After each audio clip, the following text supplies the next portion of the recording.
Pemirsa, Serikat Pekerja di Sumatera Selatan mengingatkan perusahaan agar mematuhi aturan pembayaran tunjangan hari raya atau THR kepada para pekerja menjelang Hari Raya Idul Fitri.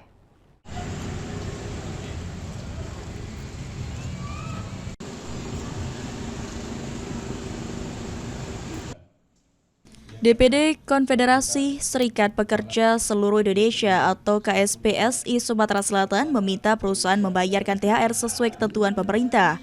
Hal ini disampaikan bertepatan dengan perayaan peringatan Hari Ulang Tahun KSPSI ke-53 dan Hari Pekerja Indonesia tahun 2022. Selanjutnya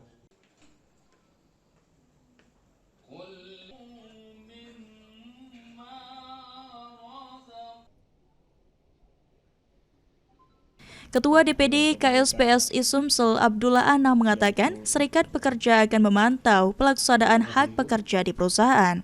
Jika ditemukan pelanggaran, pihaknya akan menanyakan dan meminta perusahaan memenuhi kewajiban tersebut.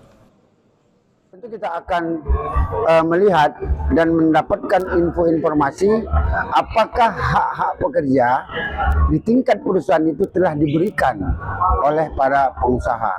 Nah, kalau hal itu belum terrealisasi, tentu kami akan menyampaikan untuk bisa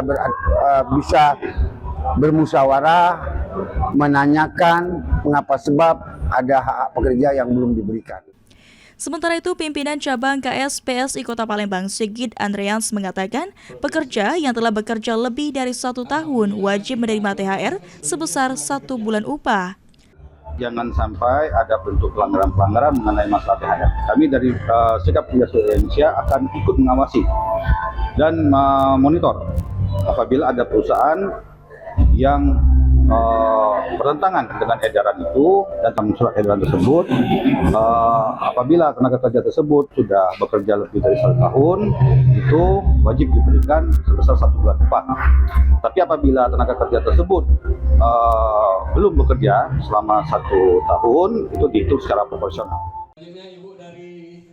Sedangkan pekerja yang masa kerjanya belum genap 1 tahun diberikan secara proporsional. Serikat Pekerja berharap perusahaan mematuhi aturan pembayaran THR agar hak pekerja dapat terpenuhi. Muhammad Aidil, PAL TV.